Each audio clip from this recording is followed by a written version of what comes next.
Now, as one of the co-chairs of the APPG for Afghan Women and Girls, I often link in with networks of Afghan women both here and living in their country, and including in preparation for today's debate. And I know that they will all be listening with interest. In fact, I spoke to one a short period of time before today's debate who will be listening in to hear what the Minister has to say and are anxious to hear about an action plan. Because the reality is that women in Afghanistan are living in what can best be described as a gender apartheid.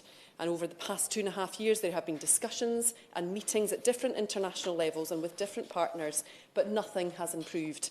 And indeed, I would argue it has gotten worse. And it is, as the Honourable Member for Bournemouth East said, it is a privilege to be a member of this place and to serve your constituents. And I know that it's a rare and special opportunity to have this as my occupation. I don't so often stop in awe about the mere ability to have a job, however, or the fact that I went to university, or that my daughter recently completed her secondary education, that I have been able to travel from my home in Fife down to London this week unaccompanied by my husband or father, that when I served in the police, we weren't arresting people for the wrong type of clothing, belief, or even for visiting public places, and that when we did bring people into custody, that they weren't routinely experiencing torture and sexual abuse. And that, sadly, is life for so many women in Afghanistan. The obvious exception is there's no women in the police either. Girls are banned from education after primary school. This is fundamentally wrong, and I know the government, in fact, I know everyone here agrees with that. But I think the question is what are we going to do about it? How are we going to put the pressure on the Taliban to get girls back into classrooms? Again, the Honourable Member for Bournemouth East pointed out that we know the hypocrisy of senior Taliban members sending their own daughters to be educated overseas. And with the growth of segregated madrasas, how are we going to ensure that all students, but especially girls, get access to sufficient secular education? There continues to be restrictions on women working. This isn't just a serious abuse of their human rights, but a financial disaster, particularly for female-headed households in the context of an economic and humanitarian catastrophe. And there are continued reports, both through formal channels like the recent UN Secretary-General's report and through the networks I hear from through the APPG, of women being arrested and imprisoned without charge. Now, one explanation for this being given by the Taliban is that often mass arrests are clearing beggars from the streets. But Dr Hook, even if this is true, we know that groups of women are being forced to beg because of the dire financial situation that they find themselves in, having been excluded from the labour market. With a total crackdown on protest and dissent, a number of arrests are purely politically motivated. That much is clear. It is notable that the Taliban's own statistics show the prison population in Afghanistan to be well on its way to doubling in size since they took power. And sadly, this is again somewhat inevitable when it becomes illegal to shop, work, beg, go to the park, speak an opinion, or engage in any way in civil society. And I was told in the run-up to this debate that last week women were arrested simply for wearing the wrong type of hijab. So I'm looking at the Minister, and I don't want him just to say, and I'm absolutely sure he won't, that this is obviously wrong, because we all know that it is. But I do want the time today to be able to be used to set out how the government plans to put pressure on the Taliban. Now, the Honourable Member for Bournemouth East said that we should be engaging, but at the very least, what are the minimum standards we should be asking to be met before engagement takes place in even the backest of back rooms? Because I don't see anything that suggests that there is a need or desire or want to change.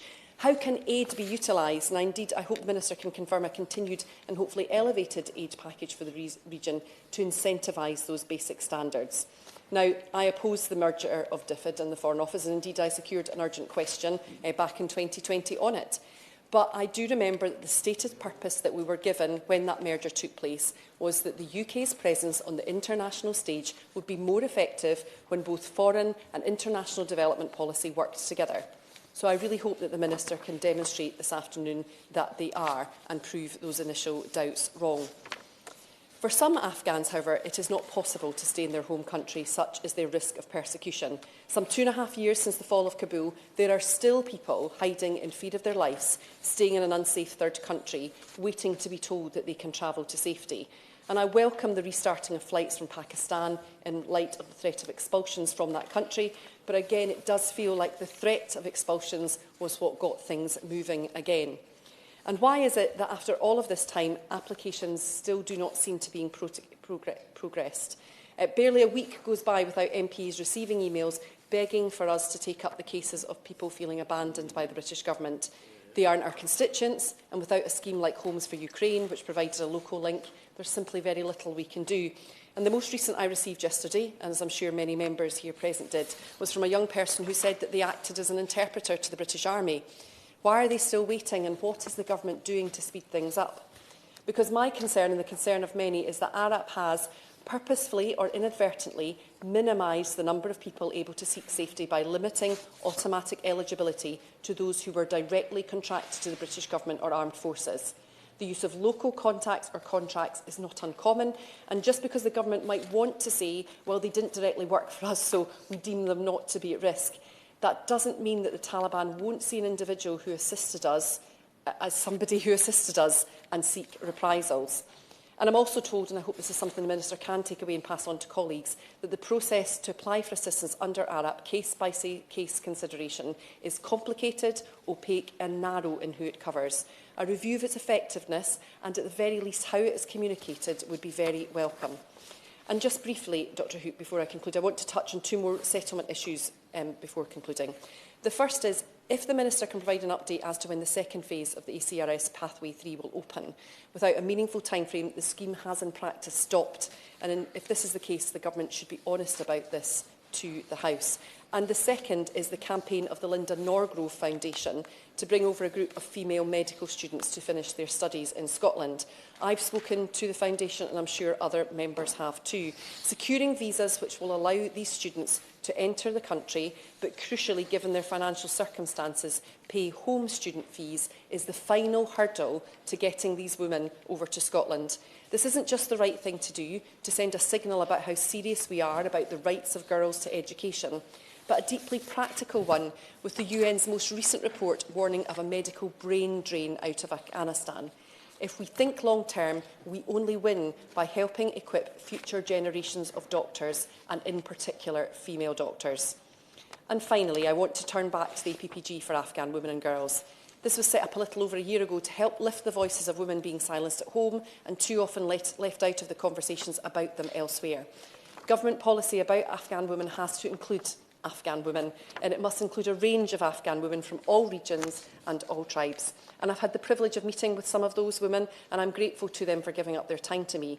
What can the Minister say today about committing to an inclusive political process, where they make use of the expertise available to them here and use their influence at an international level to make sure they're included in high-level negotiations?